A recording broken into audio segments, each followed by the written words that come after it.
ଦୀପାବଳିରେ ଧୁମ୍ ମଚାଇବାକୁ ଆସୁଛି ଟାଇଗର-3। ୟଶରାଜ ଫିଲ୍ମ ବ୍ୟାନରରେ ପ୍ରସ୍ତୁତ ଟାଇଗର-3 ଆସନ୍ତା 12 ତାରିଖରେ ରିଲିଜ୍ ହେବ, ଯାହାର ରିଲିଜ୍ ହୋଇଯାଇଛି ଏକ ନୂଆ ପ୍ରୋମୋ, ଯାହା ରିଲିଜ୍ ହେବା ମାତ୍ରେ ସୋସିଆଲ ମିଡ଼ିଆରେ ହଲଚଲ ମଚାଇ ଦେଇଛି।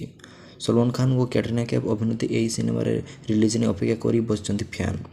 ଏହାରି ଭିତରେ ନିର୍ମାତା ଏବେ ଦର୍ଶକଙ୍କ ପାଇଁ ନୂଆ ଧମାକାଦାର ପ୍ରୋମୋ ଭେଟି ଦେଇଛନ୍ତି। ପ୍ରୋମୋର ଆରମ୍ଭ ହୋଇଛି ଖଳନାୟକ ଆତିଶୀଙ୍କ ଭୂମିକାରେ ଥିବା ଇମରାନ୍ ହାସିମଙ୍କ ଦମଦାର ଡାଇଲଗ୍ରୁ 50 ସେକେଣ୍ଡ। ଏହି ପ୍ରୋମୋରେ ଭରପୁର ଆକ୍ସନ୍ ସିନ୍ ବି ରହିଛି। ସଲମାନ ଖାନ୍ ଓ କ୍ୟାଟ୍ରିନା କୈଫ୍ ଏହି ବହୁ ପ୍ରତୀକ୍ଷିତ ସିନେମା ଏଥର ଦିୱାଲି ଅବସରରେ ବଡ଼ ପରଦାକୁ ଆସିବାକୁ ଯାଉଛି। ରିଲିଜକୁ ଆଉ ମାତ୍ର ଅଳ୍ପ ଦିନ ବାକି ଥିବା ବେଳେ ଏବେ ଆରମ୍ଭ ଆଡଭାନ୍ସ ବୁକିଂ ଅପେକ୍ଷା କରି ରହିଛନ୍ତି ଦର୍ଶକ।